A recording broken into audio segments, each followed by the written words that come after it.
Part 9 asks for one complete answer. Oklahoma has spent 15 years emphasizing low taxes, low labor costs, generous incentives, and reduced obligations for favored industries.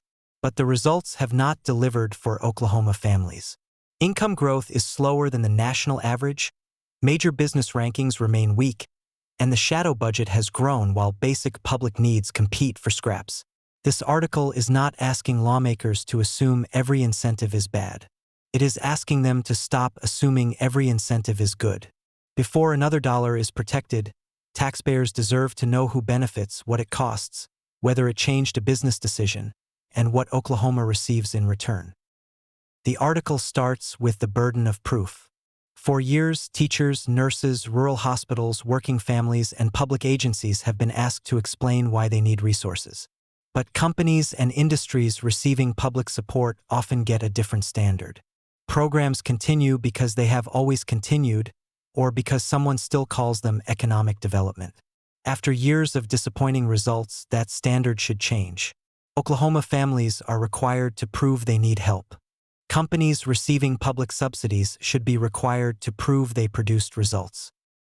The review is needed because the current model has not delivered broad prosperity. From 2018 through 2023, Oklahoma's inflation-adjusted median household income grew only 3.2%, compared with 6.4% nationally. That means Oklahoma families gained ground at only half the national rate. The issue is not simply whether Oklahoma is cheap for employers. The issue is whether the strategy has helped families move up. On that test, the evidence says Oklahoma is falling further behind.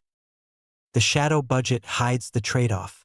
When lawmakers appropriate money to schools, hospitals, or public safety, everyone recognizes it as spending.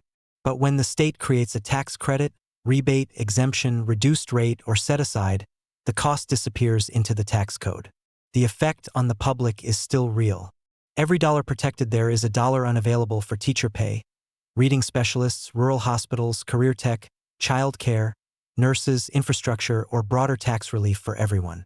A cost-benefit review may prove some programs justify that trade-off. But taxpayers should not have to guess. Tax code spending receives softer treatment because the language hides what is happening. A refundable credit can send public money directly to a recipient. A rebate reduces revenue available for other purposes. An exemption gives one activity more favorable treatment than another. A reduced rate protects one industry from the rate paid elsewhere. A set-aside reserves public money before competing needs are considered. These are not all identical tools, but each one creates a public trade-off. The review should make that trade-off visible. Oklahoma already has an incentive evaluation commission, and that process has produced useful information. It should not be attacked or discarded, but it examines the system in pieces. A few programs are reviewed each year. That can tell lawmakers something about individual incentives, but it does not give taxpayers one complete comparison of the largest credits, rebates, exemptions, reduced rates, and cash incentives. It does not place the programs side by side, compare them to other public investments, or produce one public table saying keep, reform, cap, sunset, or end. A major weakness in the current process is access to data. PFM reported that confidentiality restrictions prevented project-level payroll and employment analysis in at least some evaluations. The point is not that confidential business information should be published. Companies should not have to disclose trade secrets or sensitive business plans to competitors, but an independent evaluator must be able to see the records needed to determine whether public benefits were actually delivered. The public may not always need to know the company's name. The independent reviewer must be allowed to know the facts. The solution is not to put private company records on the internet. The solution is to give the one-time reviewer explicit legal authority to inspect the confidential records while remaining bound by strict confidentiality rules. The reviewer should be able to examine applications, contracts, payroll records, wage reports, investment commitments, payment histories, and performance reports held by Commerce, the Tax Commission, OMES, and other agencies. It should also be able to interview recipients directly.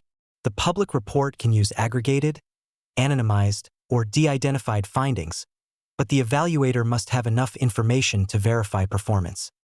The review should ask 5 basic questions for every major program. Who receives the benefit? What does the program cost the state? Would the activity have happened without the incentive? What measurable public benefit does Oklahoma receive? And should the program be kept, reformed, capped, sunset, or ended? These are not radical questions. They are the questions any responsible business owner, investor, or family would ask before continuing to spend money. Oklahoma should hold the shadow budget to the same standard. The most important question may be the one incentive programs most often avoid. Would the company have made the investment without the incentive? Economists call that a but-for analysis. If the company would have built the facility, hired the workers, drilled the well, or expanded the operation anyway, then the incentive did not create the activity. It merely paid for something that was already going to happen. The review should separate activity that followed an incentive from activity caused by it. Supporters of an incentive often argue that it produces some economic benefit. That is not enough. A program can produce a positive return and still be a poor public investment compared with other uses of the same money. The same dollar might train nurses, expand career tech, hire reading specialists, improve an industrial power connection, support university research, or keep a rural hospital open. Those alternatives also affect economic development because companies need trained workers, and workers need stable communities. The proposed review should cost $600,000 and be completed within 1 year. For context, the verified original annual cost of the IEC consultant contract was $239,691. Oklahoma should redirect 1 year of the regular limited consultant review funding toward the comprehensive review and appropriate the balance. If the review examines roughly $1.3 billion in recurring annual tax code spending, $600,000 is less than 0.05% of the amount examined. That is not waste. That is due diligence. Independence matters because the review will be politically difficult. The evaluator should be an independent out-of-state firm or research team with expertise in tax incentives, public finance, economic development analysis, labor markets, and but-for evaluation. The contract should be awarded through a public request for proposals with transparent scoring. The evaluator should disclose relationships with major incentive recipients and be barred from follow-on lobbying, incentive application, or tax credit consulting work in Oklahoma for at least 2 years after the report. The state should not hire a consultant whose real business plan begins after the report is delivered. Too many government studies describe a problem, admire it from several directions, and then sit on a shelf. This review should be different. Every major program should receive a recommendation: keep, reform, cap, sunset, or end. The final report should estimate how much recurring revenue could be restored by reforming or ending unsuccessful programs. It should also compare that money with investments capable of strengthening Oklahoma's economy, workforce, family incomes, and quality of life. Savings should not automatically remain inside the incentive system. There is already an opening for this discussion. Representative Chris Banning, a Republican from Bixby, has requested an interim study examining Oklahoma's innovation economy, workforce, and economic development policies.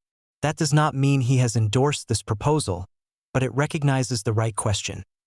Are Oklahoma's policies actually benefiting Oklahoma families? Other House and Senate members should join the discussion and expand it into one complete, independent review. Oklahomans do not need to master every detail of the tax code. They need to ask one question: do you support a one-time independent review of Oklahoma's major tax credits, rebates, exemptions, and economic development incentives?